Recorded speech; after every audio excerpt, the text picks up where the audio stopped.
जैसा कि आज सुबह से आप सब लोगों को जानकारी है कि राजस्थान में अब कचरे के ढेर में भी भ्रष्टाचार के सबूत निकल रहे हैं। राजस्थान की सरकार की मंत्री के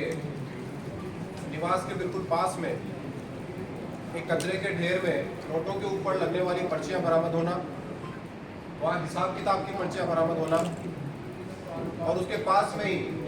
मंत्री का घर होना। जिस तरीके से राजस्थान सरकार के लगभग सभी मंत्रियों की भ्रष्टाचार को लेकर जैसी इमेज है, उससे संदेह उत्पन्न होता है कि जो हिसाब किताब की पर्चियां हैं और जो नोटों के ऊपर लगी हुई पर्चियां हैं, उसका संबंध कहीं ना कहीं कांग्रेस पार्टी के नेताओं और उनके मंत्रियों के साथ जुड़ा हुआ है। ये भी बात देखने योग्य है कि जिस तरीके से एक के बाद एक आचार संहिता लगने के बाद राजस्थान में लोकर सोना और पैसा उगल रहे हैं, जिस तरह केंद्रीय एजेंसियों के छापे में नकदी बरामद हो रही है, उससे ये बात बिल्कुल साफ हो रही है कि पिछले 5 साल के कांग्रेस पार्टी के शासन में राजस्थान के साथ जमकर लूट कांग्रेस पार्टी की सरकार ने की है। और जिस तरह के दृश्य अब देखने को मिल रहे हैं और केंद्रीय एजेंसियों की जांच और छापेमारी के बाद देखने को मिल रहे हैं, उससे इस बात का भी पूरा आभास है कि सरकार ने समय रहते सबूत मिटाने के लिए और नकदी और सोने को खुर्द-बुर्द करने के लिए अपने सारे प्रयास किए हैं। सरकार की जो जांच एजेंसियां हैं, सरकार की जितनी एजेंसियां हैं जिनके जिम्मे राजस्थान में घटित हुए इस तरह के आर्थिक अपराधों की जांच की जिम्मेदारी थी, उन सारी एजेंसियों ने सरकार के मुखिया और सरकार के दबाव में ठीक से काम नहीं किया। आज इस बात का पता चल रहा है। जिस तरीके से पेपर लीक हुए और पेपर लीक होने के बाद इनके अभियुक्त तो बचे ही बचे, साथ में इनके खिलाफ कोई ठोस कार्रवाई राज्य सरकार की एजेंसियों ने जानबूझकर नहीं की।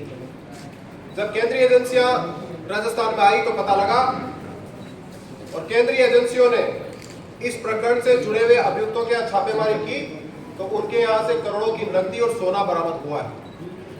आप सब लोगों के संज्ञान में है कि एक अभियुक्त की तो प्रेमिका के घर के आंगनों को खोदकर पैसे निकाले गए। किस तरीके से राजस्थान को लूटने का काम इस सरकार ने किया और इसकी एजेंसियों ने उसे दबाने का काम किया। इस सरकार के कामकाज और सरकार की एजेंसियों के कामकाज की बानगी इसी बात से स्पष्ट होती है कि जो गोपाल केसावत कांग्रेस पार्टी का नेता, जिसे 18 लाख रुपए की रिश्वत लेते हुए पकड़ा गया था, उसके खिलाफ जब एसीबी ने चालान कोर्ट में पेश किया तो भ्रष्टाचार की धाराएं उसमें से हटा दी और कोर्ट ने उसके ऊपर टिप्पणी करते हुए कहा कि आप अभियुक्तों को बचाने के लिए इस तरह के काम कर रहे हो, वापस उन धाराओं को लगाने के आदेश जारी किए। इसी गोपाल केसावत के साथ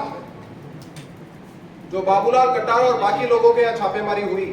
अगर राज्य सरकार की एसीबी, राज्य सरकार की पुलिस ठीक से काम करती और समय रहते काम करती तो वहां पर इन अभियुक्तों के यहाँ पर बड़ी संख्या में, बड़ी मात्रा में पैसा और ऐसी चीजें मिलने की पूरी संभावना थी जो कि राजस्थान से लूटी हुई थी। एक के बाद एक जल जीवन मिशन में राज्य सरकार की एजेंसी ने कोई काम नहीं किया। जब केंद्र सरकार की एजेंसी आई तो जल जीवन से मिशन से जुड़े हुए अधिकारियों के यहाँ छापेमारी हुई और उस छापेमारी में करोड़ों रुपए नकद और सोना मिला। और तो छोड़ दीजिए, जो लगातार पिछले 2-3 दिन से कार्रवाई चल रही है गणपति प्लाजा में, उस गणपति प्लाजा सरकार ने दबाने की कोशिश की थी, वहां से भी आज लोकर सोना और पैसा उगल रहे हैं। एक बड़ा सवाल जो राजस्थान और जयपुर की जनता जानना चाहती है कि इदरीस हसन कौन है, जिसके खाते से, जिसके लोकर से करोड़ों रुपए की नकदी बरामद हुई है और उसका आज तक पता नहीं चला कि वो कौन है। सरकार बताए कि जिसका पैसा गणपति प्लाजा के लोकर में है वो इदरीस हसन कौन है और वो राज्य में इतना पैसा कहां से लेकर आया, जिसके बारे में 2 दिन होने के बावजूद भी सरकार को स्पष्ट रूप से बताने की स्थिति में नहीं है। ऐसे बहुत सारे मामले जो एक के बाद एक सामने आ रहे हैं। हमारी बिल्कुल स्पष्ट रूप से ये मांग है कि जो आज की घटना है, कचरे में जहां पर्चियां मिली है, उसे सामान्य घटना मानकर खारिज नहीं किया जाए, क्योंकि वहां पास में राज्य सरकार के एक मंत्री का घर है और राजस्थान की सरकार के सारे मंत्रियों का भ्रष्टाचार को लेकर कैरेक्टर खराब है। इसलिए सरकार उसमें सख्त जांच करे। चुनाव आयोग से भी हम इस बात की मांग करते हैं कि इस मामले में सख्त जांच करे, सख्त कार्रवाई करे और जिस किसी ने भी इस तरह की हिमाकत करने की कोशिश की है, राजस्थान की जनता के साथ खिलवाड़ करने की कोशिश की है, उसके खिलाफ सख्त कार्रवाई करें। एक के बाद एक घटनाएं हुई, पैसे की, भ्रष्टाचार की और सरकार के स्तर पर उसको छुपाने की कितनी घटनाएं हुई। 2,31,00,000 रुपया और 1 किलो सोना राजस्थान के शासन सचिवालय में बरामद हुए 4 महीने से ज्यादा हो चुके हैं, लेकिन राजस्थान सरकार की एजेंसियों ने इस मामले में केवल एक आदमी को पकड़ा।